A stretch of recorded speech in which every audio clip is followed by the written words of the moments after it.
Welcome to another episode of Stories from WineCountry.com. I'm Pete Swanson, filmmaker from Leicester, Mass. And I'm James Nickus from the Castle Restaurant in Leicester, Mass. What do we got this week, Jim? Pete, it's kind of a story that's near and dear to my heart, and it's one that can take a lot of different kind of side venues. I'll try to keep on point today with a little bit of the story. It is about Lolonis vineyards. Lolonis was really one of the first organic vineyards in California. It was started by Trefon and Eugenia Lolonis in the early 1900s in the Redwood Valley of Mendocino, which is north of Sonoma and Napa. Kind of a wilder version of more refined Sonoma and Napa, but in the really, since many wineries have been open there, it is really a powerhouse in the wine production area. These particular people, and I'm going to refer to Pete and Maureen as the proprietors, because those are the contacts that we had. And it really all began, I'd say, late '92, early '93. A wine broker from Boston who represented the line brought Maureen in to taste her wines, possibly to get them on the list here at the castle. Just phenomenal wines. The story really took off from there. When you find something that vibrant, that incredible, that you want to be part of it. And it's happened a number of times, but I taste a lot of wines, and some of them really can pique your interest, some are just there. This one was kind of beyond all of those. And Maureen, I guess her maiden name was Maureen O'Reilly. She's a little older than I am, maybe by 8 or 10 years, but the dynamic personality of a 20-year-old, the energy of a young child. She would be in the marketplace touting her family's brand relentlessly, and she did a tremendous job. I was a big supporter. We did dinners. My wife actually, and Maureen asked my wife if she would come to work for her, being a Massachusetts representative for Lolonis, after things really started to get clicking. And my wife, I think maybe a little reluctantly, but she enjoyed it thoroughly once she got going. Took the brand to heart, and would be on the road traveling with Maureen or alone, touting the wares of this particular vineyard. Petros, or Pete, and they're a Greek family, so we had some kind of connection there. Would be back at the vineyards with his brothers, making sure that things kind of ran well. The whole organic nature is one of the funny stories, and if you look at the label, there's a ladybug on the label. That was their trademark, because they would bring in ladybugs to take care of vineyard pests, and then another species, praying mantis, to take care of the ladybugs, and it was organically and sustainably farmed without the use of pesticides. In that time frame, in the 80s, 90s, really no one was kind of playing that game, or very few people. This particular wine will give you an idea of their kind of commitment. This is a proprietary blend called Petros, named after Pete Lolonis. They only made 300 cases. You talk 300 cases, you're talking 3,600 bottles. So this is one of 3,600. And the quality of 60-year-old, 70-year-old vines. The vines are older, their berries are smaller, they're more concentrated wines. And that's kind of where they were. They were all 25 to 40 year or older vines.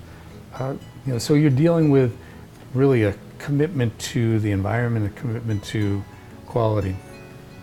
All that aside, the fun part of the story is, or if you traveled with Maureen, who was a devout Catholic. She would go to Mass every day.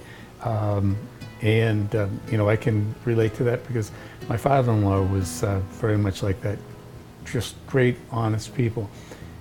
If you were in Boston looking for a parking spot to go to an account, and it doesn't matter if it was 3 feet of snow on the ground, or if it was a spring or fall day when people were all out, you couldn't find a parking space to save your life in normal circumstances. Put Maureen in the car, and I will guarantee you, within 10 feet of your account, there would be you might travel the block a couple times, but there'd be a parking spot right there. How it happened, don't know. Not once, not twice, possibly 100 times.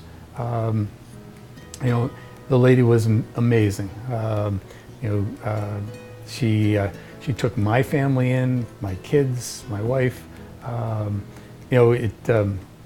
It really was a bond professionally and personally. There's a lot of humor in and it lasted 9 years we were together, and I know that today Pete's gone. The winery is not producing, but the vineyards are still being used by a multitude of quality producers. And at this point in time, Jed Steele was their winemaker and consultant. For many people in the wine industry, you'd know Jed Steele as the founder of Steele Wines and Shooting Star, which is his second label. It's a tremendous value wine. Steele is just an excellent quality wine, and Jed Steele is, to this day, I would consider him one of the most prominent winemakers in all of California. Part of the kind of funny story would be the first time I met Jed Steele. My wife was working for Lolonis. And of course, in those days, the Spinazzola Gala was the premier wine and food event in Massachusetts, and it was in beginning of February every year, and there'd be 7,000 or 8,000 people in attendance, all black tie. To be there, it was an owner or a winemaker, and a owner or a chef, the chef from a restaurant. And there would be 100 restaurants, 100 wineries. And it was at the World Trade Center in Boston, and you would have the winemakers on either side of a pillar and the restaurants on either side of the other. And of course, they arranged that my wife and I would be on the same pillar. And I'm getting set up, my wife is getting set up. Maureen is in the crowd, making sure that everything's okay. And my wife asked me to pick something up. I bent over and under her table, picked it up, put it on the table, and looked directly into the belt buckle of the most enormous person I'd ever seen. Had to be 7 feet tall. And he introduced himself, and it was Jed Steele. And just a very affable, really pleasant man, to be that brilliant and that kind of unassuming. We talked for a little while, and because it was the first time we met, and my wife asked me for something else, and I turned and grabbed something else. I looked, gone. I looked 180 degrees, nothing. I said, I need to know this person, because anyone that big and that fast I want him as my friend, So it, there were a number of stories like that, and over the years, I've gotten to be very friendly with Jed, and unfortunately, I don't get to California as much as I used to. but you know, I still consider all those people kind of part of my fabric. Can I ask you a little bit about organic wines and where that came from and where it's going now? Oh, it's you know, it's progressed in the last 20 years, light years.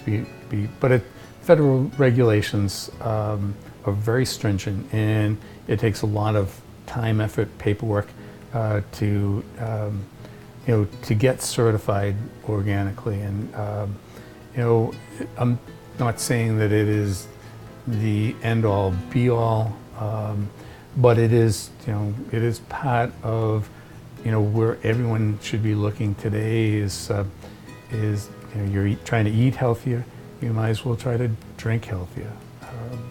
And you know, Lolonis just happened to be on the curve at that point in time. They did a tremendous job at it. You know, another part of the funny story is that, again, you see the ladybug, they had little stickers, ladybug stickers, and if you did a tasting anywhere,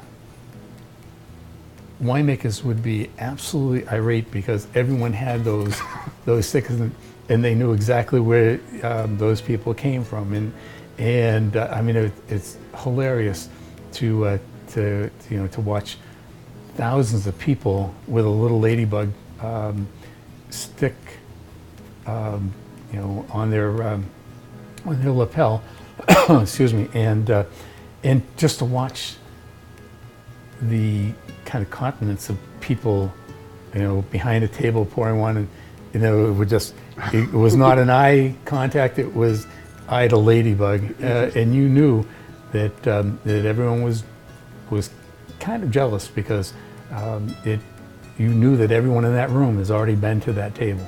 So do you have an idea of what the blend was in this Petros? I do. It's Cabernet Franc, Cabernet Sauvignon, Malbec, Petit Verdot, and Merlot. With the, you know, at least 60% of it was Cabernet. You know, it's more of a traditional Bordeaux blend, and the wine is 96. Excuse me. You know, it's almost 22 years old. Wow. And it's like a baby. This wine has a very good chance of outliving me. Wow. So. And you talked a little bit about the old vines. You know, talk a little bit about old vines and what they do, and versus young vines. Well, young vines are you know, they're growing. They need the nutrients. Old vines are more established. Their roots are deeper. The berries tend to be smaller and the yield smaller, so the concentration is elevated considerably. You know, old vines are difficult because as they get older, the yields are so low that they're economically a difficulty. So they have to be torn up, replanted, and you're talking 5-8 years before vines can produce berries that are workable. So in that previous time they're sold off or second labeled. Well, once you start getting 15, 18, 20, 25, 40-year old vines, the wines are quite magnificent. And so some of their Chardonnay vines are 40 years old. Wow. The concentration and the richness components were just unbelievable. So how was it having your wife as the rep? I mean, was there any conflict of interest there, or was that? No, I would travel with her occasionally. You know, she actually took over Vermont and Connecticut and Rhode Island for a short period of time. The traveling just got to be too difficult. We had young children, and you know, overnights didn't work well. But she did a bang-up job. I mean, they went from about 300 to 3,000 cases in the state for the time she was there, and you know, it was an admirable kind of job for her because you've got to be out and selling something, and unless you actually have a feeling for it, it's not going to work. Yeah, it must have been a special person and a special wine for you guys to take on this role. Well, yeah, there's been a lot of people that have asked and you know, to be part of something, you know, it's really not something that I would want to do unless it was something very special. But these people are pretty magnificent. You know, actually, you know, there's a few kind of side stories that we should touch on at probably a later date.